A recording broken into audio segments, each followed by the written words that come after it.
I'm a Medium, Ask Me How was not filmed in front of a live studio audience.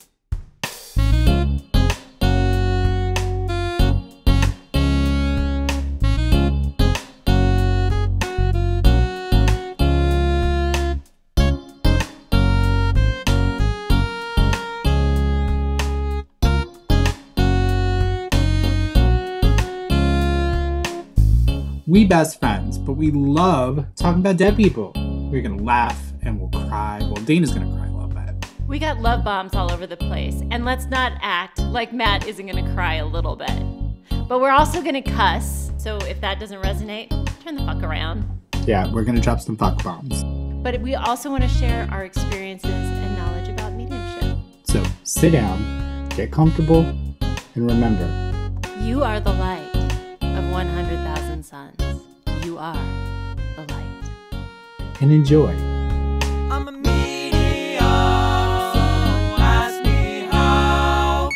Oh. Hi, Matt. Hello, Tina. hello. Welcome back to I'm a Medium, Ask Me How. Dude, I can't do it as well as Logan from IT, but I certainly try. I'm just, dude. Beep.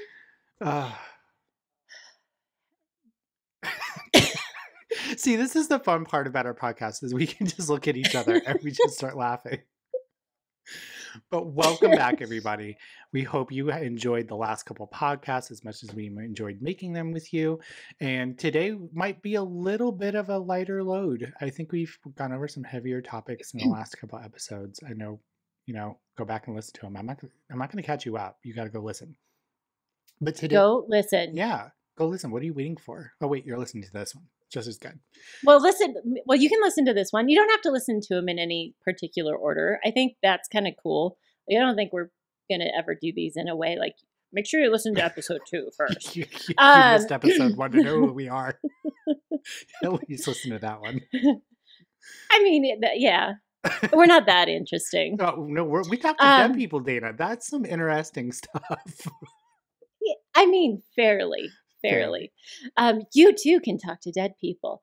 But today we wanted to talk about being grounded and being grounded in your practice. Mm-hmm. And it's kind of ironic because both Matthew and I did spiritually grounded, well, not even spiritually grounded things, but just grounded activities today. Mm-hmm. I repotted some plants. What did you do today? Oh, I painted a fence, girl. I was like, whoo, whoo. Like I was getting all into it. I got about 8 of them out of 20 done. I was like living my life. But it's grounding. It gets you centered and present in the moment, right? That's a whole point of being grounded.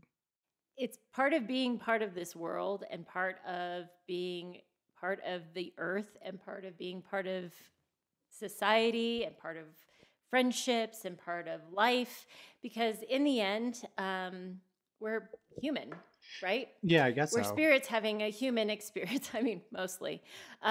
We're spirits having a human experience on Earth. And I think very often we can use spirituality as an escapism, right? And we forget that we're here to be human and to do human things. So it's important to be grounded. And what does that mean? It can mean a lot of different things for a lot of different people, and it can mean, and it can happen in different ways for different people. Mm-hmm. Like for me, I'm a Virgo, so I love to hug a tree. I love to repot some plants. I love to eat. Those are all some ways that I like to get grounded in my own energy. But I know some people that, like, for them, like getting in a bathtub or like going swimming is really grounding for them. I like how. So what about you? I like how you said like some people like to take a bath, like as you call me from your 4-hour bath. For me, I like just being present in the moment. I don't need to do one particular exercise, but I just like to live in the world. And so whether it's sitting down and watching a Marvel movie or just doing something to take me out of something mediumshipy, right? I'm addicted to those little puzzle games on my phone where you like split the color into vials and you try to like fill them up. But like that to me is grounding. It is just a way for my brain to just settle and just be present and just think, right? Think about my life. And so that's what I do, and I'm completely okay with it. And we should, as mediums, go outside. Like 100%. We should be outside more often, regardless if you're a medium or not. Not only is it healthy for you, but our work, we're sitting all day long. Like we don't stand up in a mediumship reading and do Pilates. I know one of us out of our 4 friend groups would. She'd be like, like running around on a treadmill. But that's what grounds are, right? That's what raises her vibe. But I think with some people, it's not only just a physical grounding, it can also extend into like your spiritual study of being grounded. What are your thoughts on that? I think that's huge, and I think, in essence, what we're circling back to is our well-being, right? Our self-care, our well-being, and when I think that our general well-being is taken care of, so that can be self-care, that can be therapy, that could be spending time with a therapist or a life coach or whatever. It's the mundane. It can be going to the dentist. It could be going and getting your colonoscopy if you need to. It's taking care of that mundane earth stuff so that we can be grounded, and then we can go and do the spiritual stuff. I very often say we have to be here before we go there. We got to be here before we go there. I love that. I love that because I think a lot of the times people spend way too much time up there. Yeah. Right? Yeah, and it can be, and I think sometimes when things are so heavy here on our earth stuff, and life is hard. Being on earth and being human can be really difficult and very hard. And there are different chapters in our life. And sometimes we have really happy chapters, and there are chapters when we struggle. And I think that sometimes we can look to spirituality for help, but sometimes spirituality can be a form of escapism. And so I think being aware of when spirituality is escapism, I like to think of spirituality or spiritual practices or readings or anything of that nature to be tread on the tires instead of the fix, right? So if you're getting a healing in whatever modality that is, and I want to speak broadly about this because I don't want to pick on anything in specific. Right. You have to get to the root, you have to do the work, but it should put tread on the tires to help you do that work. It shouldn't be the magic pill that just bypasses everything and then you don't actually deal with the thing. And I think very much so, and what is happening a lot in the spiritual world right now, and what quite honestly prompted this podcast, is that there is this inclination for so many people to run to spiritual practitioners to bypass the hard work of facing it in the human flesh body, and they just want to go to someone and have them take it all away. Well, it's that instant fix, right?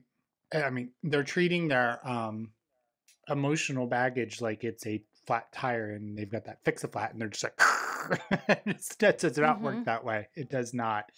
And I think that with the getting grounded and spiritual bypassing, there's also like, I don't know if this is escapism, so you can correct me if I'm wrong, Dina, but having a spiritual reason for every single thing that happens in your life. I don't know about you, but it doesn't get to me, but it's more like, wow. It's just a wow for me because I don't know what that thought process is like, and I don't know how to hold space for it. And so for me, I'm just like, wow, like I don't know how to help somebody that they're just kind of like, oh, well, I'm just going to make up an example. Okay. Bear with me. See, you finally got me to sing on the camera. It's recorded. Well, I don't want to take you too far off the point, but Matt sings a lot. And I'm going to start recording it and making an album. Yeah, but I don't sing like an actual song. I'm always like, adjusting my mic. So, but okay, so this is my story. Bear with me. I'm going to use fake names. Nobody in this is a real situation. All identities are protected. Let's say Jessica. Okay, we have little Jessica. Little Jessica is not in a good relationship. Okay, so little Jessica's boyfriend's not, he's a dick. Okay, we're going to say he's a dick. He kind of treats her not so well. He does things to her and then buys her flowers and says he's never going to do it again and that he loves her. And it's a very toxic situation, right? So rather than saying, well, this is emotional abuse, this is something that is affecting me and my mental and physical health, possibly, but he's my twin flame and I love him. Would that be part of like emotional spiritual escapism, or would that be like throwing something spiritual on something? I don't want to call that mundane, but that's a mundane life situation. Like, what are your thoughts on that? I hear that quite frequently. Well, oh yeah, yeah. And we want to put something spiritual on it to make it put a reason for it to be there, or there's a divine reason for me to stay in this because it is a twin flame, or it's a soul connection, or it's this, or it's that, and it takes the power away from you in those situations to get out of that situation, because nobody has to be in a situation like that whatever. And this isn't to make any conversations on like what's a soul or partner or twin flame or whatever, or do it, but people start to hold on to these tags and they stay in these situations because somebody said that they were this. Or, you know what I'm saying? And so because somebody says, Jessica, that's your twin flame, or that's your soulmate, she stays in that situation because somebody told her that. Well, I think that's a lot of like being grounded, is realizing that things happen in this world just because they happen. And there may be a lesson that we need to learn from it, right? But not everything has to have a spiritual lesson. Something can just be like, I am going through this because life is tough. Because life is school. You call it Earth School, right? Yeah, Earth School ain't easy. It ain't easy. I'm going to get my Earth diploma. I'm going to go to Earth College, honey, and I'm going to get my Earth job. That is part of life. And it's just sometimes people are put in your path just because they're rotten. And you just need to, like, I don't know, get through that person and just learn how to manage them a little bit better. Some people are just put in your life because you do have a lesson, but not everything needs to have a spiritual context. Because I think when we give everything a spiritual context, what actually is spiritual is diluted and it isn't as special, right? Those beautiful moments in life that are actually spiritual become less, they almost become mundane. It is like handcuffing spirituality to every single thing. And it just drives me mad because it's hard to keep up with. It's really hard to keep up with, especially being in the community. I'm like, what are we talking about now? Yeah. And most of it we find out because somebody comes up in our chat and says, hey, what do you think of XYZ paradigm thing, shift, whatever? And it's like, oh, what are we doing this week? What thing is being said? I'm jumping timelines like double dutch. You know what I mean? Like you can't keep up with it. And it's to hold space for people that truly believe that. Like, it does not resonate for me, but if it resonates for you, great. But it just, as an outside perspective that doesn't know a lot about it because you can't constantly keep up with it, it becomes almost overwhelming when you have an average mundane. We need like a muggle word for normal people. Non-mediums is larges. We're going to call them larges. Smalls. Some larges. Some smalls. Smalls. So the smalls, when they come to us and they want to know what the actual mediums are talking about, it's hard to keep up with because it's every week is something new that's attached to spiritual bypassing that I just want to be like, help. So you were kind of doing a play on words there, but let's talk about language here, because language can be very gatekeepy, right? And when we use language and we put like a word out in the ether, And let's just use twin flames because you and I joke around about twin Yeah. flames all the time. Can we explain Right? what And the twin flames joke, are first? you know what? The funny thing is I can't. And the funny thing is you and I joke around about being twin flames all the time. Okay, I know what it is. Do you want me to tell you? Yeah, Okay. I would so I know in general that a twin flame, so here's my understanding, and then Okay. you can tell me your Okay. understanding. The twin flame is essentially, so we're all like have an oversoul, right? Mhm. And when we come down to earth, we get like a little part of that soul, right? 10%. And okay, I didn't know that there were exact percentages, but thank you. You're welcome. Triple Virgo But and let's you will say- welcome it. So, Okay. But let's say it was 10%. Okay. Let's say that Matt is correct about the percent. mhm. So I'm 10%. And if Matt truly was my twin flame, he would be another 10% of my soul Correct. reflected in myself. And he would be a mirror reflection of me, good, bad, indifferent, whatever. Mhm. And the intention would be to reflect back to me things that I needed to learn or grow in my life. That's my understanding of twin flames. Okay, so from my understanding on twin flames, I think you hit a lot. I don't know. But it's apparently your soul goes fractalization, like that's how people can reincarnate, blah, blah, blah, blah. When it fractures, it goes into two bodies rather than, so like maybe it's a 5%, I don't know. Maybe a pinch of sugar, 350 in the oven for four hours. I don't know. But apparently your soul goes into two bodies. And so when that happens, it is a mirror reflection, but it's not like soulmates where you're like, I found you and you complete me. It's literally, they will never come together. It will always be combative. Allegedly, I don't know. I haven't had sex with my twin flame. It's good. It's like phenomenal, but you'll never end up. It's supposed to be great. Yeah, it's supposed to be like, I'm tearing down these walls, Ray, like that gut. But you'll never end up in a romantic relationship because it'll never work out. That's the fairy tale version that I've heard. I think yours is a little bit more concrete spiritually. I don't know. You know, I have heard the relationship, but the weird thing about it is like we have a lot of people that will come in, like if I'm doing tarot card pulls, they're like, when am I going to marry, or when am I going to find my twin flame? And I was like, you want to find your twin flame? Like, is that a good thing?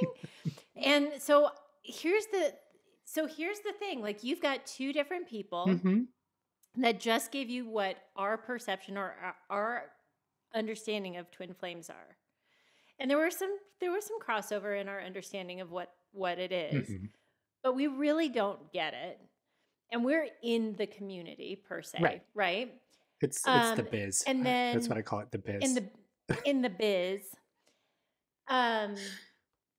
And then there's the people that are specialists in it, and I want to Yeah. give homage if that's your specialty. Like I want to give respect that that's your thing. And I don't want to shit on anybody's thing either. This is like, this is not to mock anybody. This is just the perspectives of two mediums who don't understand this, but we're trying to. We're trying to.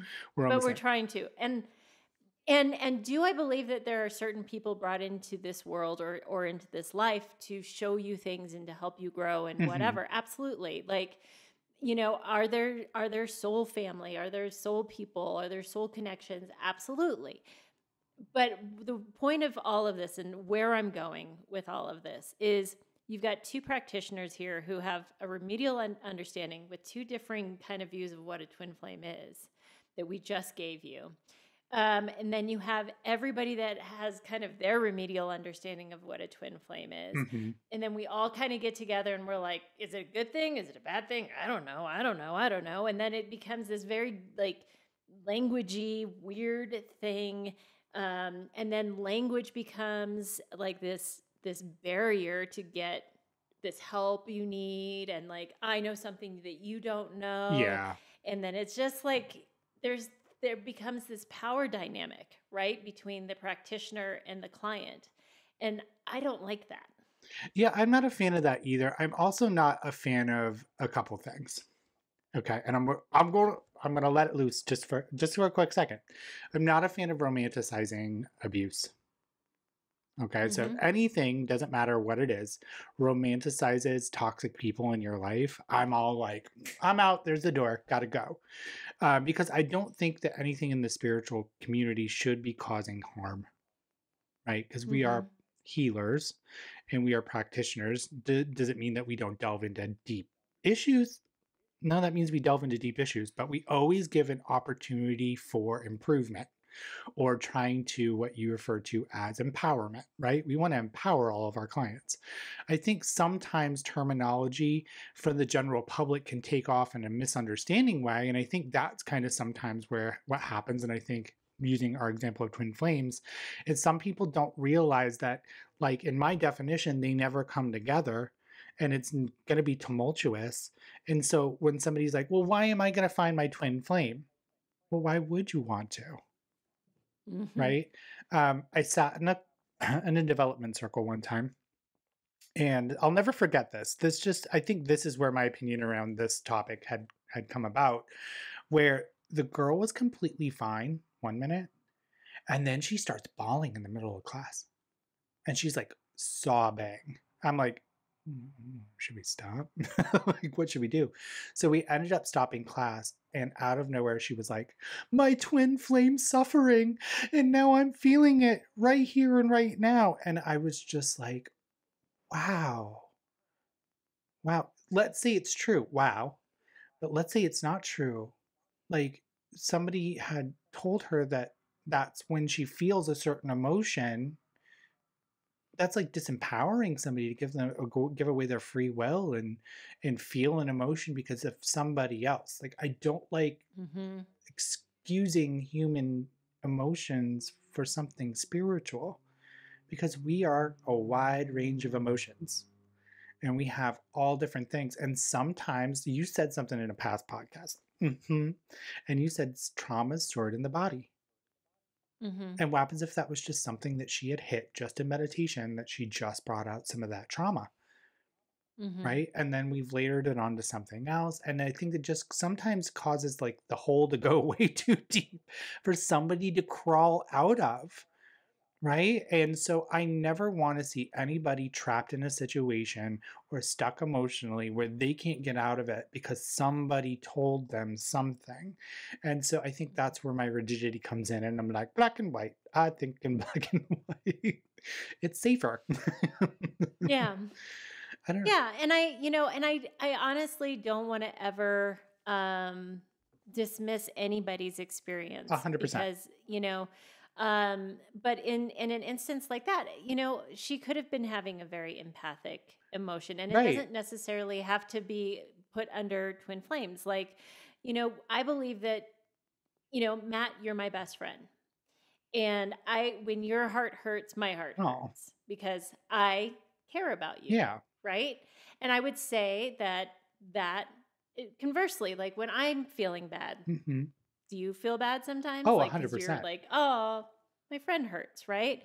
So that will happen. Like, but I don't think we have to diagnose that because my twin or my best friend or my soulmate or my whomever is hurting, that I have to feel that.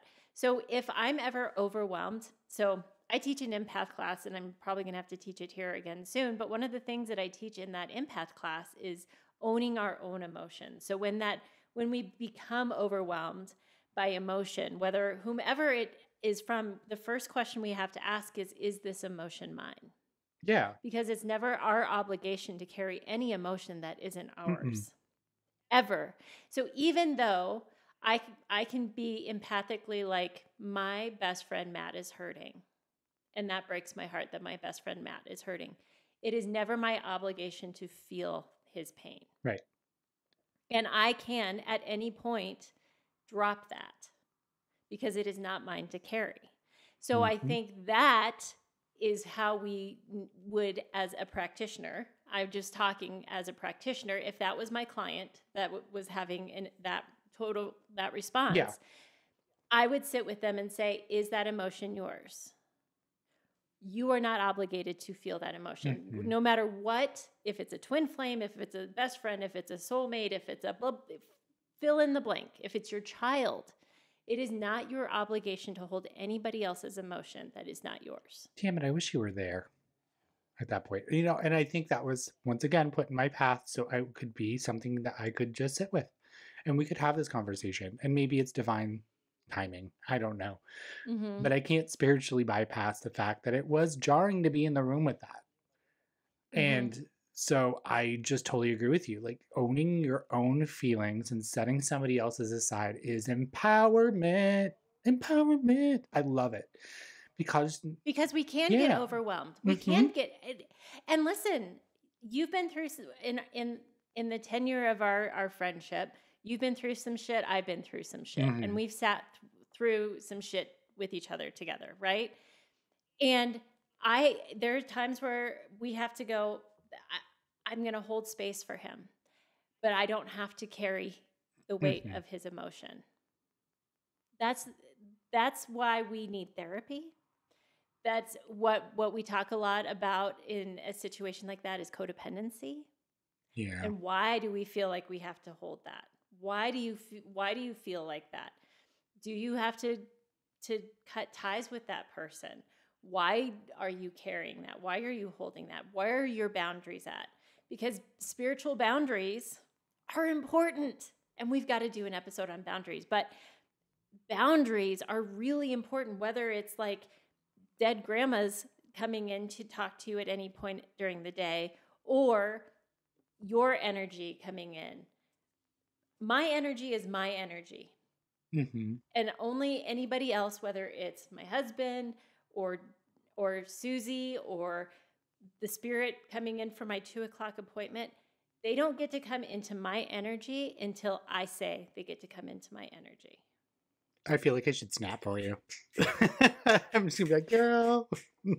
But this is part of the going full circle. This is part of why it's important to be grounded. This is why it's important for self-care. This is why it's important to know what your body feels like. This is why it's important to take a break from being up here in the ether and in the spiritual world and being in our own body and remembering, what does my breath feel like? What does my body feel like? And doing a body scan, going from the top of your head. Do it with me, everybody. Okay. What does the top of your head feel like?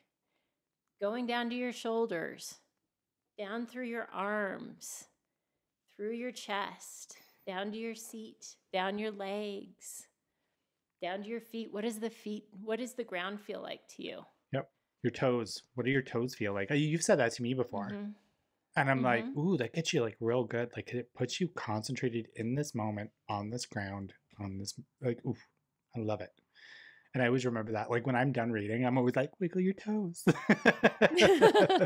Wiggle, wiggle, wiggle. How do you know when you are becoming spiritually ungrounded? Like what are some signs for you? When I am a scatterbrain, when I can't get things in the day-to-day life done really well, when I'm all over the place in my thoughts, if I'm not sleeping well, if my body is acting up. I've talked about it in previous podcasts, but my body is an amazing antenna, and my body, I have medical issues that my body will knock me on my ass if I'm out of alignment. So I have to pay attention to those cues. When my body's like, hey, shithead, knock it off, I have to pay attention to that. So it's not if your water bill is not high because you haven't taken a 4-hour bath lately. I just want Listen, I mean, the bathtub's real important. Mr. Dana's opening the water bill and he's like, well, Dana's must be ungrounded because my water bill's low. Because you do like to shower. It's just a way for you to ground. And you love it. And if you go to a hotel with Dana, I'm just going to say to you, you make sure that shit has a bathtub. Because that is Dana's one request, is it has to have a good bathtub. So, and I know this. What about you? How do you know when you're ungrounded? Oh, geez. When I can't have a normal conversation with normal people. You know what I mean? It's like when I just realized that I can't have a full functional conversation without talking about dead people. That's usually when I know that I'm ungrounded. When I'm being told my work-life balance is too much. Because I don't notice it myself, right? And I think that's the thing about like being ungrounded is you don't realize it until it's like way too late. Majority of us do. It takes a while to start to know the little small amounts. And I think you've done a lot of work for yourself to show that you can be an indicator of when you're starting to. I think a majority of us, it just happens when it's like, well, shit, it just hit the fan, and now it's raining shit. It's like forgetting to pay bills or to wake up late or getting 3 hours of sleep or not having a fully functional conversation, stumbling over my own words. My face breaks out. My face breaks out and I get really, really, really tired. And so I know it's like, I've got to take a day off or my mediumship readings will not be good.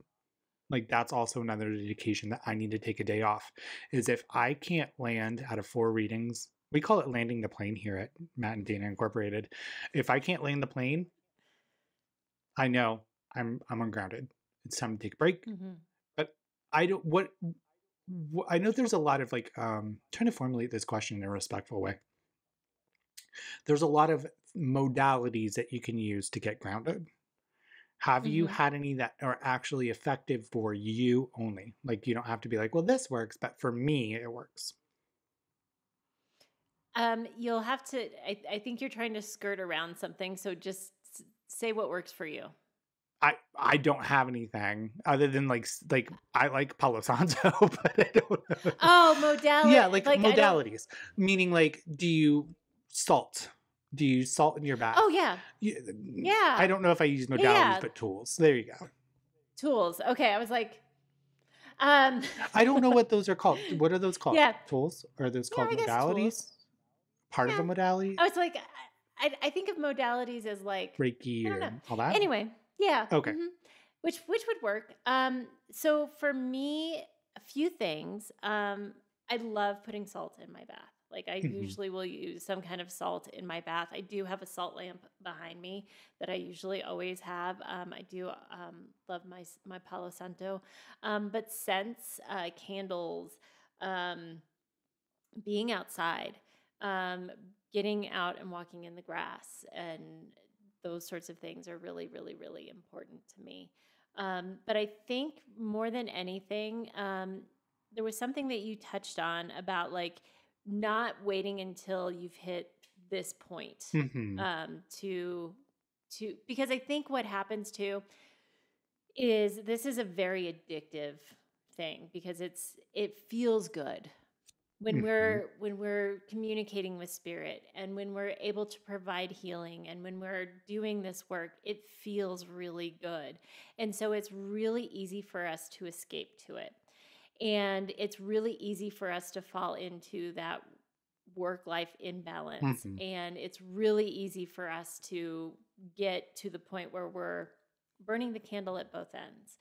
And then we go into the, oh shit, I've done it. I've gone too far. And I'm guilty. I am a guilty of this. But I think for me, what I try to do, and I fail more than I succeed. So I'm going to say that to you all with a lot of grace that I fail more at this than I succeed. But the goal is to try to do a little check-in every single day. Have a little bit of, am I, just kind of checking in. Am I drinking enough water? Did I get outside today? Did I take a bath? Did I check in with my family? Did I? And it's not, and not have it be like this guilt thing if I didn't do it, but just have like these little check-in moments with myself. So what you're really saying is, honey, this isn't a hobby. This is a lifestyle, honey. That's kind of what you're saying. Yeah. It is. So it's not like, it's kind of like, have you ever gone on a diet and you go into this like, oh, I'm going to do everything and I'm going to change everything. I think the reason diets don't work is because it's such a massive change and it's not sustainable and whatever. I think the more that we can do like small little adjustments in our life and just kind of like make these little tweaks or these little adjustments, I think those are more sustainable. Yeah. So like I said, can we drink a little more water in the day? Can we make a little trip outside, even if it's just for 5 minutes? What are these little check-in points that we can make in our life that we just make sure that we are staying balanced, Mhm. that we are doing those grounding exercises, even if it's setting an alarm on our phone for twice a day to just say, where are my feet? Wiggle my Wiggle toes. my toes, baby. Oh, yeah, wiggle my toes. So there's a fun fact about you, Dana, that I don't think you probably do know this because you're my best friend, but there's something that you do that's adorable, and it's hugging trees. Like it's hugging trees. And you had me hug one, and now I'm just like, I walk by all the trees and I'm always like, you want to hug? I consensually ask to see if the tree wants a hug. I just don't force that hug. Wait till I take you to Sedona. Wait till I take you to Sedona. We're gonna hug all the trees. As long as I get permission. I'm gonna be like, can I hug you? But no, it really is because it's alive, right? And it has its own energy and it has roots into the ground. And so I always just like, hey, can I give a little bit of my energy to you?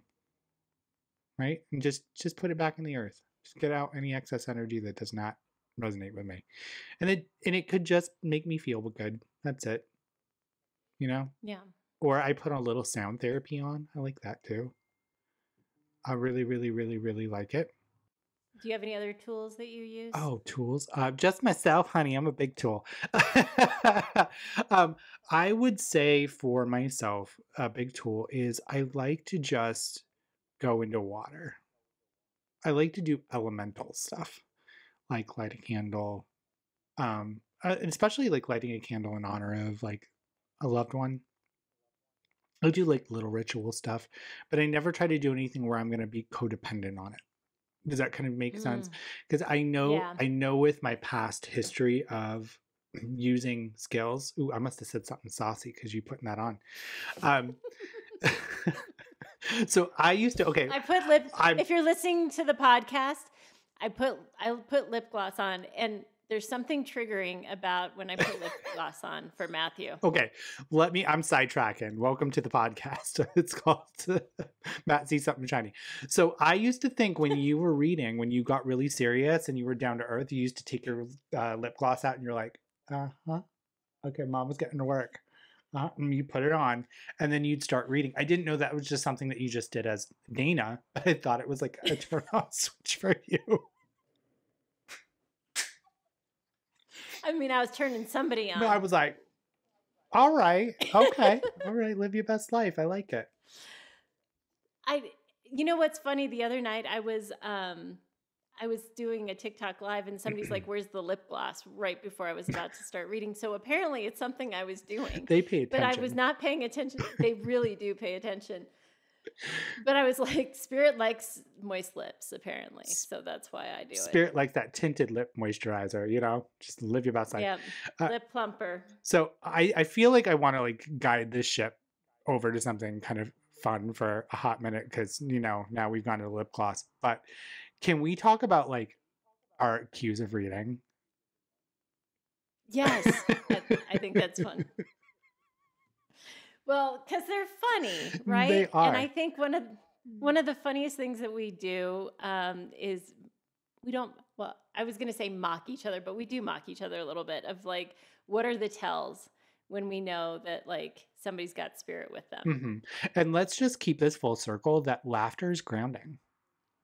Mm-hmm. Laughter is grounding. So for Dana, her telltale signs is she does rock back and forth a little bit. So she'll just like sway a little bit. But I think that's just her trying to get, like once Dana, the train starts moving, she's unstoppable. And so this is just a way to like start that train to Mediumship town. She's like, chicka, chicka, chicka, chicka. And then she'll do, and she'll use her breath. She'll connect with her breath. And then she'll go, and she does a hum.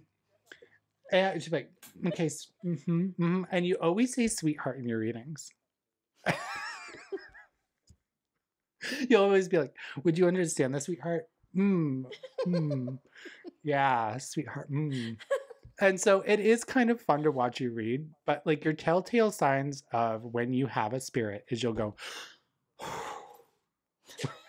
I just blew paper off my desk. The power of spirit right there. It's like, you'll just go, And it's enjoyable. It's enjoyable. So Well, don't we all have our you things. dare. I know what you're thinking about What? mine of turning to your side and going, ooh. Well, you can't do it to me and then not have me do it to See, you. I'm that friend that can tease you, but I don't like it back. Listen, when Matthew, you can tell when Matthew has spirit with him because he goes, Yeah, I yawn. starts yawning like crazy. Sorry, Logan at IT, if that was really loud. But he yawns, and you think that you're like the most boring human being around until you realize, oh no, that's just his tell for when spirit comes walking in. Is he yawns, and then he does turn. He usually does turn. I turn like a Wolverine. I'm like, "Arr." And then he goes, I rub my chest. You would understand. I slap my hands against my palm. I'm just saying it for the visually impaired at home. Yeah. Yes. I slap it 3 times and I move it. And I'm like, you'd understand. But you know where I learned that from? Because I don't know about you, but when I watch a really good reader, sometimes I'll incorporate and I don't realize that I'm doing it. But a lot of my mannerisms came from Lisa Williams. Oh, did they? Yeah, because when I see her read, she always does this thing where she's like, as I'm moving forward, like she'll raise her hand up and she'll like move it towards her.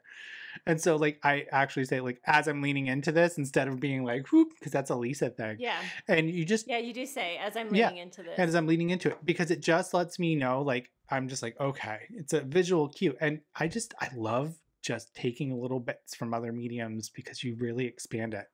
And so now I'm gonna take a little bit of your grounding and have a 4-hour bath and hug a tree.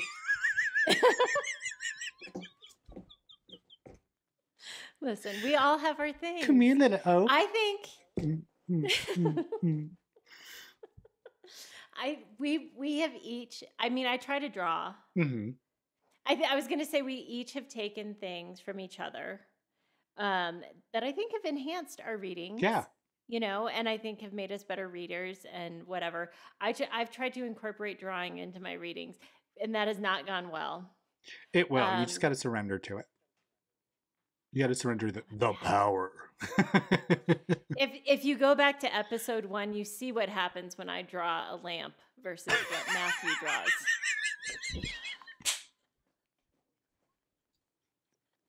I like how people are like, that's a really good what is that horse? That seesaw? What are the gymnast things? The horse thing? What is that? Yeah. I don't know.